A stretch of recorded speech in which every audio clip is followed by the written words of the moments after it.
ओम अरुणोदराय नमः। अथर्वा क्लासेस में मैं डॉक्टर कुलदीप कुमार पांडे आप सभी मित्रों का स्वागत करता हूँ। नमस्कार दोस्तों, आशा करता हूँ ईश्वर की आपके ऊपर असीम कृपा हो बरसे और आपकी बुद्धि विवेक हमेशा आपके लक्ष्य के प्रति आप जागृत रहें और कठिन परिश्रम से हिचकिचाए नहीं।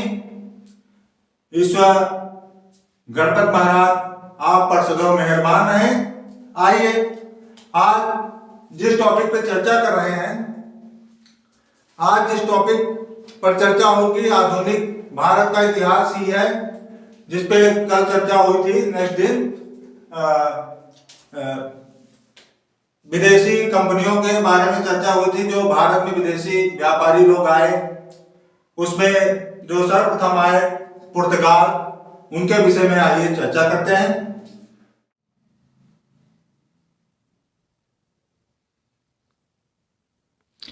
वास्को डिगामा, पुर्तगाली कमांडर वास्को डिगामा, जिसका समय 1460 से 1524 ईस्वी माना गया है।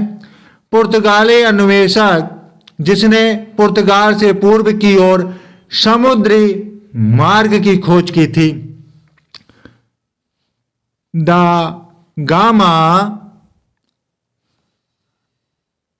1497 से 1499 में लिस्बन पुर्तगाल से अफ्रीका के केप ऑफ गड होप के आसपास भारत और वापस के लिए रवाना हुआ।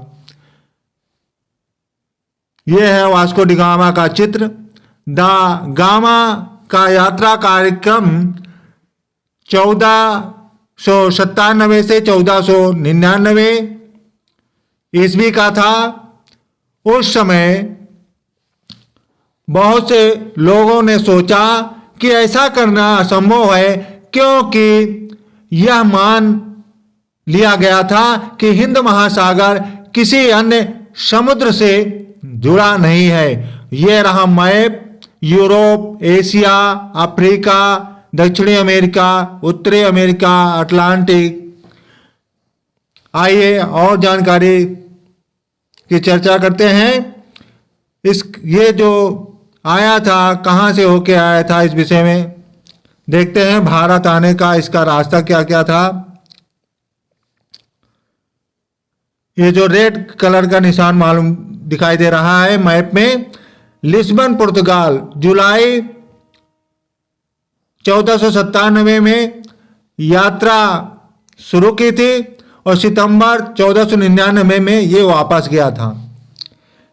यहां से होता हुआ कैप वर्डे द्वीप आया।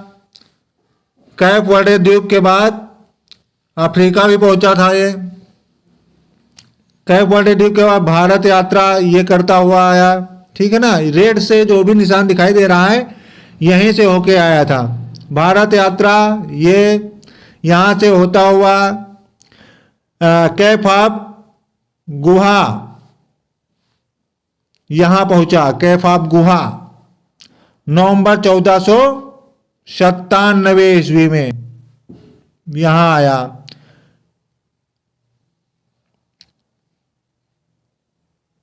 ये जितना भी रेड एरिया आपको दिखाई पड़ रहा है, इसके आने का क्रम जो है यही था। यहाँ ये जन्म का मोजाम्बिक के पास मोम्बासा यहाँ से होता हुआ और यहाँ पहुँचा। कहाँ ये पहुँचा? गोवा पहुँचा। गोवा 14 अगस्त 1498 में लौटा था ये पुर्तगाल से। और कहाँ है? कालीकट का स्थान, भूमध्य रेखा के ऊपर कालीकट। ठीक है ना। और जहां से प्रारंभ की थी इसने यात्रा, भूमध्य रेखा से ऊपर से प्रारंभ की थी और समुद्री मार्ग से होता हुआ नीचे से केप ऑफ गुड होप से होता हुआ कहाँ पहुंचा? गोवा, कालीकट। भूमध्य रेखा के ऊपर फिर पहुंच गया। ये था आपके मैप के माध्यम से आप इसको समझ सकते हैं। वास्को डी गामा जो था पुर्तगाल का रहने वाला था। अन्वेषण का क्षेत्र पश्चिमी अफ्रीका का तट था। इसका जो अन्वेषण का क्षेत्र था पश्चिमी अफ्रीका का तट था। मुख्य अभियान 1498 अफ्रीका के सबसे दक्षिणी छोर का चक्कर लगाया और भारत पहुंच गया। अन्वेषण का लक्ष्य इसका क्या था? तो अन्वेषण का इसका लक्ष्य था एशिया के लिए एक जलमार्ग की खोज करना था। प्रभाव क्या हुआ? दा गामा ने एशिया के लिए एक जलमार्ग खोजा और गहनों और मसालों का एक छोटा लेकिन प्रभावशाली संग्रह वापस लाया, जिसने आगे की खोज को प्रोत्साहित किया।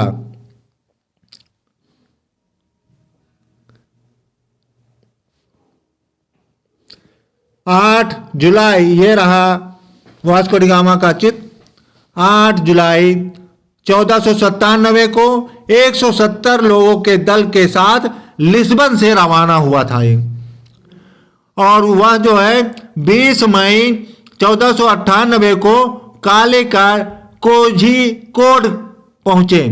वास्को डी गामा भारत पहुंचने वाला पहला यूरोपीय था। समुद्र के द्वारा यूरोप और एशिया के एक समुद्री मार्ग से जोड़ने वाला पहला यूरोपीय भारत के लिए रवाना होगा, ऐसा उल्लिखित है।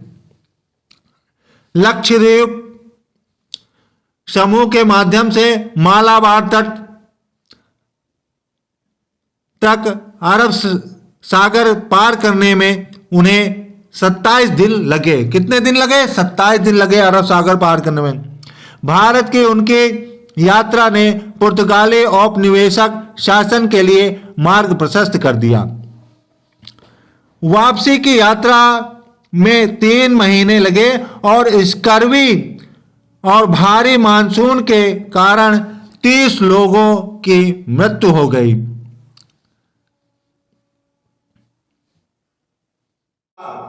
जिसमें यूरोपीय विदेशी व्यापारियों में सबसे प्रथम नाम आता है Vasco D gamma. Vasco D gamma कौन था, इसके बारे में जान लेते हैं। वास्को डी गामा जो है एक कमांडर था। इसका जो जन्म हुआ था इसके लिए पर्याप्त जो है जानकारी प्राप्त नहीं होती, लेकिन अनुमानता कहते हैं कि इसका जन्म जो है लगभग 1460 ईस्वी या 1469 ईस्वी के मध्य हुआ होगा। और इसका जो जन्म स्थान दक्षिण पश्चिम तट के आसपास हुआ है, ऐसा अनुमानता है। ये जो था वास्को डी गामा खोजकर्ताओं में से एक यूरोप से भारत यात्रा यानी भारत यात्रा समुद्री मार्ग की यात्रा करने वाला वास्को डी गामा था। उसका जो है कमांडर था। वास्को डी गामा जो था यूरोप से भारत यात्रा करने वाला जहाजों का जो बेड़ा था इनका, उसका कमांडर था, चीफ था उसका जहाजों का, जो कि ऑफ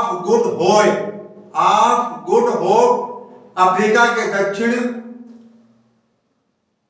कोने से होते हुए भारत पहुंचा था। अफ्रीका के दक्षिण के कोने में पहले पहुंचा, उसके बाद भारत पहुंचा था। यूरोप से भारत तक आने वाले समुद्री मार्ग की खोज करने वाला यही था। कौन? Vasco D gamma. क्योंकि भारत यूरोप से भी पुरातन सभ्यता और संस्कृति यहां थी, जहां पर मोहनजोदड़ो और हड़प्पा जैसी बड़ी बड़ी सभ्यता विकसित हो चुकी थी। भारत पहुंचने के 3 रास्ते थे। भारत जो आना था, तीन तरफ से आने का रास्ता था। मतलब भारत आने का 3 ही रास्ता था यहाँ के लिए। तो कैसे? पहला रास्ता कौन सा था? पहला रास्ता जो था एशिया पार करके चीन होते हुए वर्मा में पहुंचकर एशिया पार किया और उसके बाद चीन पहुंचे। चीन पहुंचने के बाद वर्मा पहुंचो। वर्मा पहुंचकर भारत में आना जो कि एक जोखिम भरा था। यहाँ के लिए बड़ी कठिनाइयों का सामना करना पड़ता था और ये जो रास्ता था ये अत्यधिक लंबा रास्ता था और जोखिम भरा था, इसलिए इस रास्ते से आना नामुमकिन था। दूसरा रास्ता जो था भारत आने का, तो दूसरे रास्ते के अंतर्गत अरब और ईरान को पार करके भारत पहुंचना, लेकिन यह रास्ता अरब के लोग इस्तेमाल करते थे, अतः वहां से दूसरे को जाने नहीं दिया करते थे, घुसने ही नहीं दिया करते थे उस रास्ते, क्योंकि वहां पे इनका आधिपत्य था अरब लोगों का। तीसरा रास्ता जो था समुद्र का था रास्ता, तीसरा रास्ता, जिसमें जो रास्ता था चुनौतीपूर्ण था। समुद्री मार्ग से जाना चुनौतीपूर्ण है। मान लीजिए तूफान आ गया तब क्या होगा समुद्र में। और वास्को डी गामा जो कि मृत्यु का जो लेख मिलता है, इसकी मृत्यु लगभग 24 मई 1524 ईस्वी के आसपास मानी जाती है, वास्को डी गामा की मृत्यु। तो वास्को डी गामा जो था यूरोप से भारत के समुद्री मार्ग की खोज करता हुआ यह भारत के पश्चिमी तट पर एक बंदरगाह है। भारत के जो पश्चिमी तट पर एक बंदरगाह जिसका नाम है कालीकट, ये केरल में है, ठीक है ना। केरल है कालीकट, उसी कहते हैं केरल में कालीकट। 20 मई 1498 में पहुंचा और यहाँ के तत्कालीन शासक कौन थे? उनका नाम था जोमोरिन। जोमोरिन जो थे वास्को डी गामा का भव्य स्वागत करता है और स्वागत करने के बाद उसे जो है मसाला और जड़ी बूटियां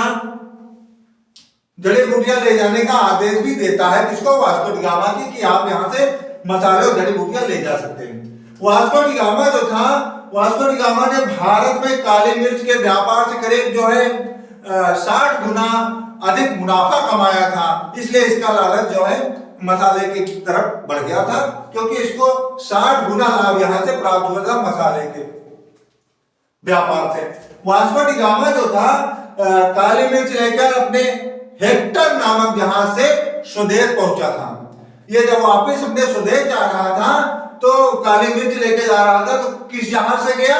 तो आपको प्रश्न आ सकता है कि वास्को डी गामा जब स्वदेश लौट रहा था तो किस जहाज से गया था? तो उसके जहाज का नाम था हेक्टर नामक जहाज। जहाज का नाम क्या था? हेक्टर था। अगला नेक्स्ट पॉइंट देखते हैं कि कालीकट के बंदरगाह पर एक अरबी जहाज पकड़कर इसने क्या किया वास्को डी गामा ने कि कालीकट पे इसने क्या किया कि एक जहाज को पकड़ लिया और अरबी जहाज था जिसको पकड़ के वास्को डी गामा ने जो शासक था कालीकट का जोमोरिन, उनको जो है वो बाहर स्वरूप वो जहाज दे दिया। नेक्स्ट पॉइंट, भारत में पुर्तगालियों की व्यापारिक कोठियां स्थापित हुई। कहां हुई आइए देखते हैं। पहले कालीकट, गोवा, दमन, दीव, हुगली, इन बंदरगाह पर स्थापित की क्या कोठियां, किसने? पुर्तगालियों ने।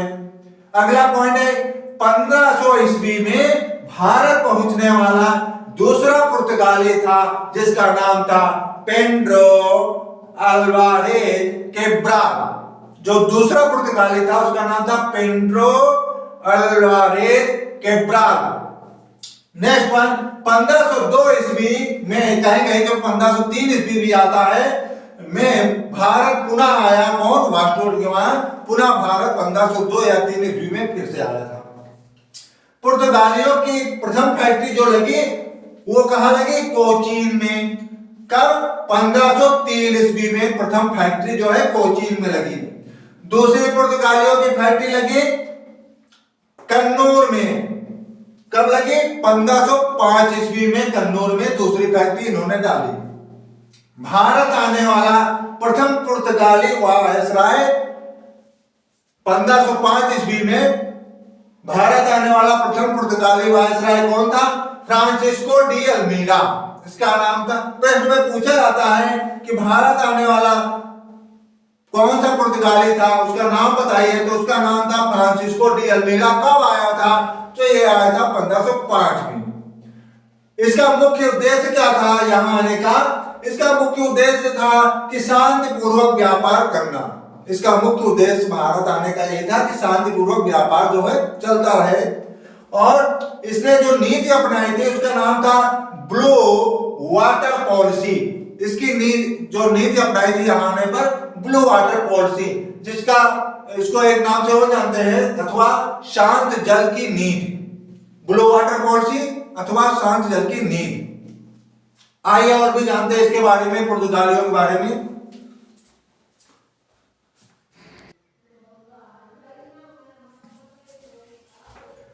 आइए अब आगे देखते हैं। फिर 8 जुलाई 1497 ईस्वी को वास्को डी गामा चार जहाजों के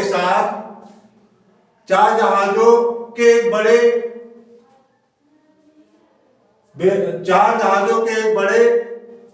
बेड़े के साथ, एक बड़े बेड़े के साथ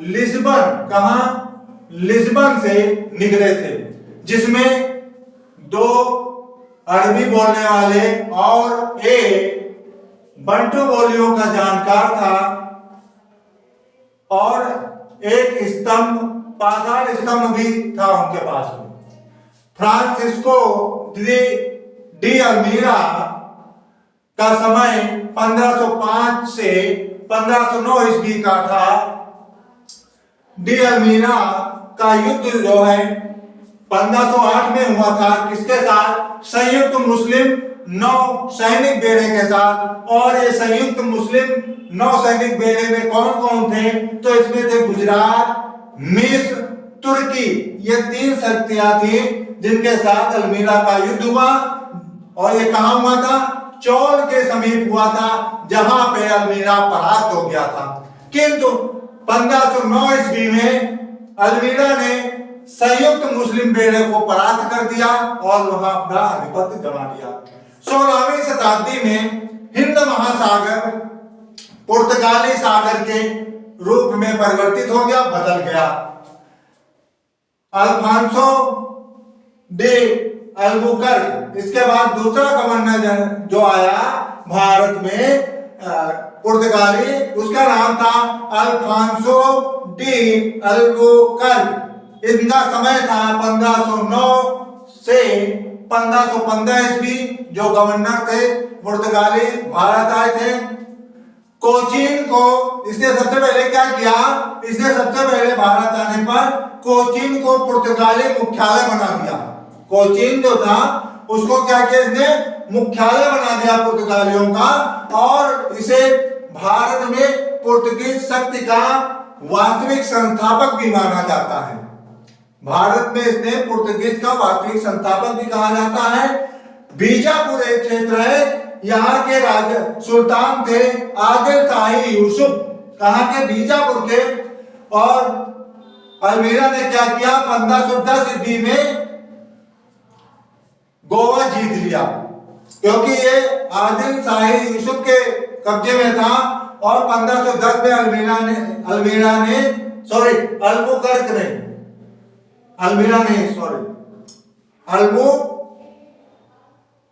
अल्बुकर्क ने जीत लिया 1510 ईस्वी में। क्या? गोवा। किससे?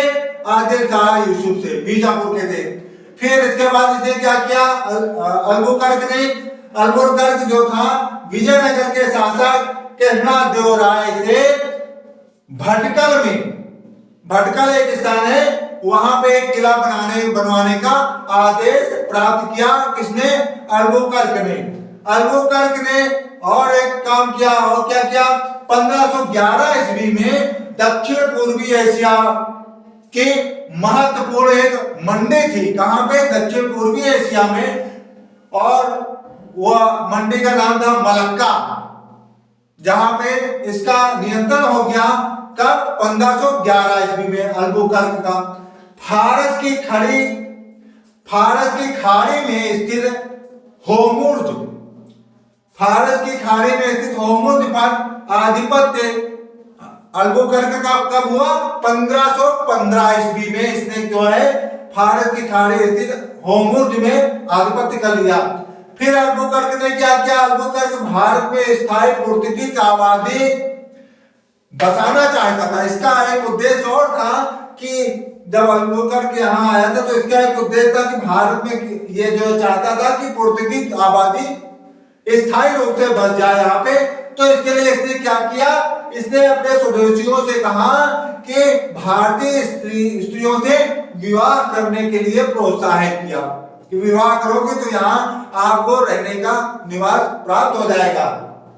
इसके बाद अगला इसने क्या किया? प्रथम चर्च का निर्माण, जिसका नाम सेंट जेवियर चर्च था। यह कहां था? गोवा में 1515 ईस्वी में इसका निर्माण हुआ था। इसी के समय में अल्बुकर्क ने अपने क्षेत्र में सती प्रथा को निषिद्ध कर दिया। 1515 ईस्वी में इसकी मृत्यु हो गई। तत्पश्चात पुर्तगाल भारत के सबसे प्रबल जल शक्ति बन चुके थे इस समय 1515 ईस्वी में। इसके बाद नूनो डी कूना है, उनके बारे में चर्चा करते हो उसको साफ करके।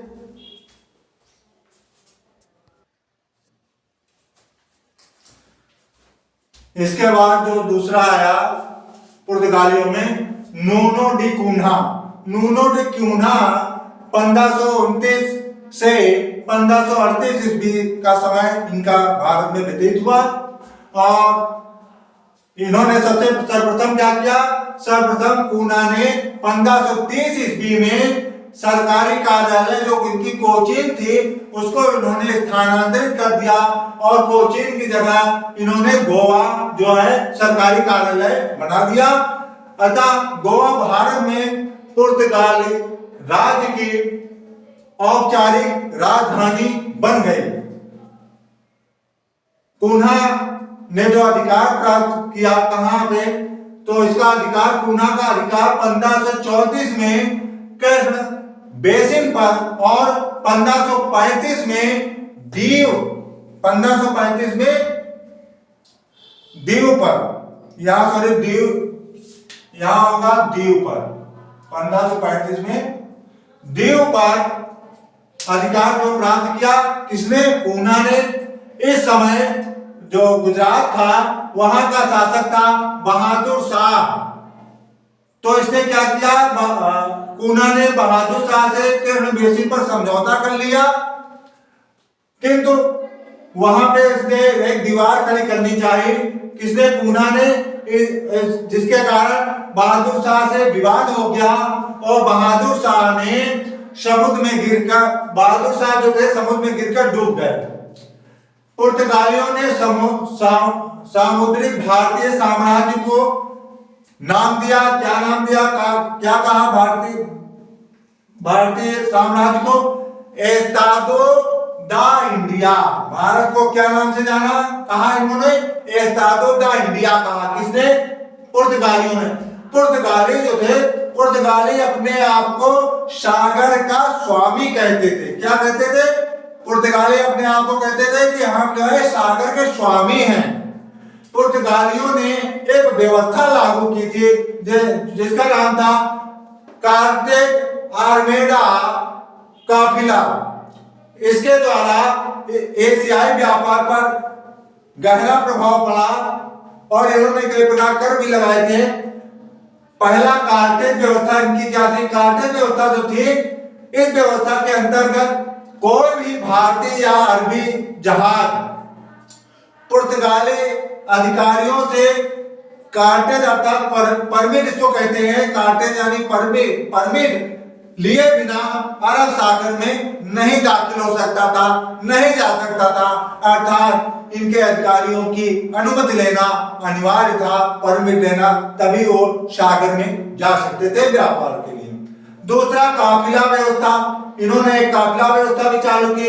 इसके अंतर्गत क्या होता था? काफिला व्यवस्था के अंतर्गत कि व्यापारियों के जहाजों का एक काफिला जो है, जिसे काफिला यानी कि समूह या बेड़ा कहते हैं, होता था, जिसकी रक्षा हेतु पुर्तगाली बेड़ा साथ साथ चलता था।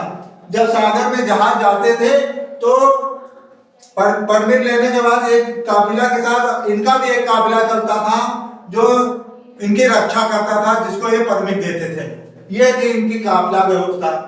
ईसाई धर्म न्यायालय की स्थापना गोवा में हुई थी। सब गोवा में जो है ईसाई धर्म न्यायालय की स्थापना हुई। कब? तो 1560 ईस्वी में गोवा में ईसाई धर्म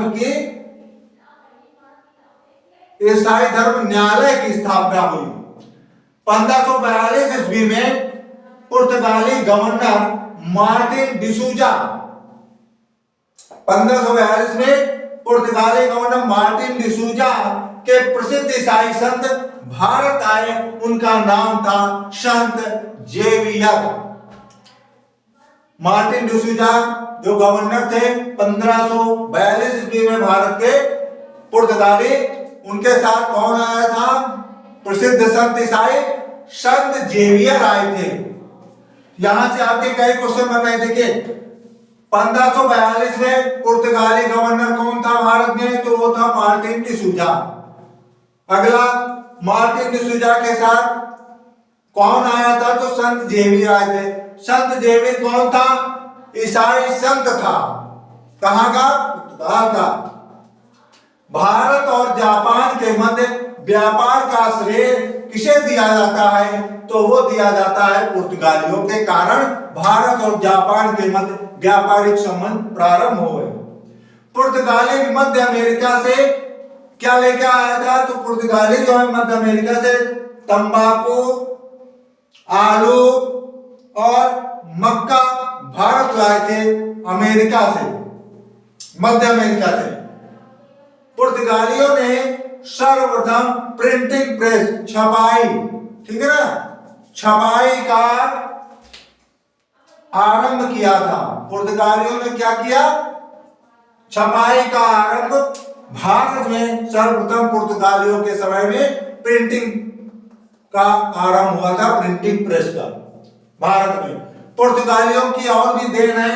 ये जब व्यापार जहां करते थे वहां से कुछ ना कुछ लाते थे। तो इस क्रम में इनके साथ जो भारत में आया उसमें था अनानास, पपीता, बादाम, काजू, मूंगफली, शकरकंद, लीची और संतरा, जो अन्य देशों से व्यापार के माध्यम से इनके पास आए थे और इन्होंने वह जो है इनके बीज जो है भारत में भी डाल दिए, जिससे भारत में भी इनकी उपज बढ़ने लगी।